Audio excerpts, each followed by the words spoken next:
नमस्कार दोस्तों, मैं प्रकाश यादव आप सभी लोगों को मेरे YouTube channel Prakash Yadav study centre में हृदय स्वागत करता हूं। दोस्तों, मैं आज आपके लिए लेके आया हूं कक्षा 10वीं गणित प्रश्नावली 3.3 प्रश्न क्रमांक 1 का तीसरा प्रश्न क्या है? प्रतिस्थापन विधि द्वारा निम्नलिखित समीकरण युग्म को हल कीजिए। हमारा समीकरण पहला है 3x ऋण y बराबर 3, 9x ऋण 3y बराबर 9। ये हमारा दूसरा समीकरण है। दोस्तों, हम इसको कौन सी विधि से हल करेंगे? प्रतिस्थापन विधि से यह रैखिक समीकरण को हल करते हैं। तो चलिए फ्रेंड्स, सवाल को हल करते हैं और वीडियो को आगे बढ़ाते हैं। अगर आप चैनल पे नए हो और चैनल को सब्सक्राइब नहीं किए हो तो प्लीज़ चैनल को सब्सक्राइब कर लीजिए और वीडियो को एक लाइक कर दीजिए। तो फ्रेंड्स, यहाँ पे हमारा जो समीकरण पहला है उसको मैं लिख लिया हूँ 3x ऋण y बराबर 3 समीकरण नंबर 1, 9x ऋण 3y बराबर 9 समीकरण नंबर दूसरा। अब हम समीकरण 1 से पक्षांतर करते हैं समीकरण 1 को। तो यहाँ पे लिखेंगे समीकरण नंबर 1 से। जैसे कि आपको मालूम है कि प्रतिस्थापन विधि में क्या करते हैं, दो समीकरण दिए रहते हैं, देखो पहला और दूसरा समीकरण। तो किसी एक समीकरण को जो आपको सरलता समझ में आए उसी समीकरण को क्या करना होता है, पक्षांतरण करना होता है। फिर पक्षांतरण करके आप x चाहे y का मान निकालते हैं और उस समीकरण को आप तीसरा समीकरण बना देते हैं, जैसे कि हम आगे करेंगे। तो चलिए करते हैं समीकरण नंबर 1 से। यहाँ पे लिखेंगे समीकरण नंबर 1 से, आप दो को भी ले सकते हो। तो समीकरण नंबर 1 से क्या है हमारा समीकरण नंबर 1, 3x ऋण y बराबर 3। ये है हमारा समीकरण नंबर 1। इसको हमें क्या करना है, पक्षांतरण। तो चलिए फ्रेंड्स, पक्षांतरण कर लेते हैं। यहाँ पे हम चाहे x का मान निकाल लें या y, किसी एक का मान निकाल लेते हैं। तो यहाँ पे हम y का मान निकाल लेते हैं। तो यहाँ पे ऋण y है तो ऋण y, फिर बराबर 3 है तो 3, और ये जो 3x है इसको, ये बायां पक्ष में है तो दायां पक्ष में ले जाएंगे तब पक्षांतर होगा। तो अभी ये 3x जो है किस में है, धनात्मक है, तो ये साइड आएगा तो ये हो जाएगा ऋणात्मक। ये बायां पक्ष से दायां पक्ष में आया था, ये हो गया ऋणात्मक। इस प्रकार ये जो 3x है दायां पक्ष से बायां पक्ष आया है, ये तो ऋणात्मक हो गया, ऋण 3x हो गया। यहाँ पे ये धन 3x है ना। अब इसको यहाँ पे मिटा देते हैं जो लाइन खींचा हूँ, और देखिए ये y का मान आया है तो y में ऋण है, ये ऋण दिया है, इस ऋण को हम किस में रखेंगे, y के मान में। यानी y का मान क्या आया है, 3 ऋण 3x। तो यहाँ पे क्या हो जाएगा फ्रेंड्स, y बराबर जो ये चिन्ह है, क्योंकि y का मान आ गया है तो ये चिन्ह को हम यहाँ पे इन दोनों में रखेंगे, है ना।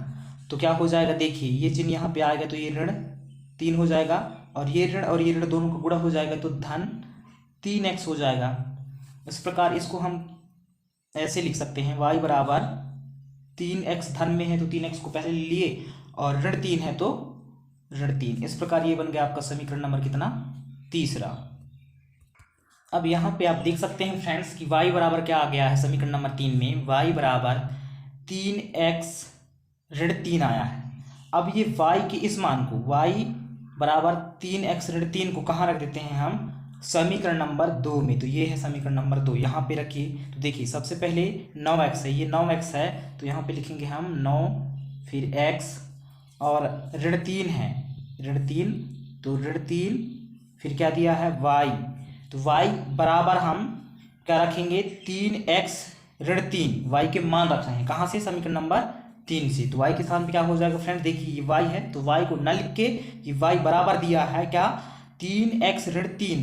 तो यहाँ पे हो जाएगा क्या, ये पहले से ये वाला ऋण 3 है और ये y के स्थान पे देखिए ये ऋण 3 है तो ऋण 3, और ये y के स्थान पे क्या हो जाएगा, ये वाला 3x ऋण 3। तो यहाँ पे हम लिखेंगे 3x ऋण 3, फिर यहाँ पे कोष्टक बंद हो जाएगा।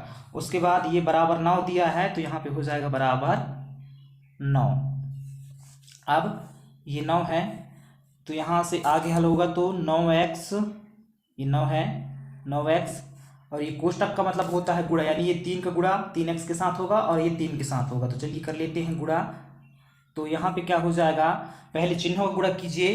तो ये 3 जो है ऋण में है, ये 3 धन में है, तो धन ऋण का ऋण 3 का गुणा 3 के साथ होगा तो 3 तिहाई 9, x है तो x। अब ये 3 का गुणा ये 3 के साथ होगा तो ये भी ऋण में है और ये भी ऋण में है, तो ऋण ऋण का गुणा होगा तो धन 3 तिहाई 9। इस प्रकार फिर ये बराबर 9 है तो बराबर यहाँ पे 9। देखिए ये 9x धन में है और ये 9x ऋण में है, आपस में दोनों कैंसिल हो गए। अब क्या बच रहा है, ये वाला 9 बच रहा है, तो 9 फिर बराबर ये 9 बच रहा है। इस प्रकार यहाँ पे आप देख सकते हैं कि जो x का मान है वो कुछ भी रख सकते हैं, यानी जो हमारा ये रैखिक समीकरण युग्म है क्या, 3x ऋण y बराबर 9 समीकरण नंबर 1 और 9x ऋण 3y बराबर 9 समीकरण नंबर 2, ये रैखिक समीकरण युग्मों का जो हल होगा अनंतः अनेक हल होंगे। इसलिए यहाँ पे इस प्रकार से मान आ रहा है, x का मान कुछ भी रख सकते हो आप। तो इस तरह से यहाँ पे हम समीकरण नंबर 3 में, ये है हमारा समीकरण नंबर 3 ये, तो यहाँ पे हम x का कुछ भी मान रख सकते हैं, y का मान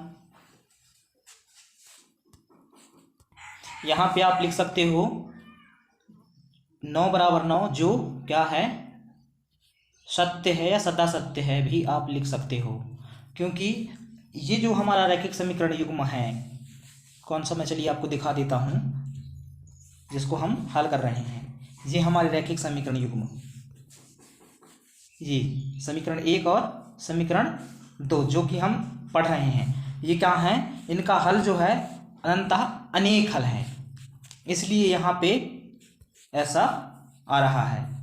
ठीक है, तो यहाँ पे हम x का कोई भी मान रख सकते हैं, तो चलिए x का हम कोई भी मान रख सकते हैं, जैसे कि यहाँ पे y है तो y बराबर 3 है तो 3, x का हम कुछ भी मान रख सकते हैं, x बराबर 2 रख सकते हैं, क्योंकि अनंतः अनेक हल है। तो x बराबर क्या रख लिए हम, x बराबर 2 रख लिए, तो x के स्थान पे 2, देखिए 3 है 3, x के स्थान पे 2 और ऋण 3 है तो 3।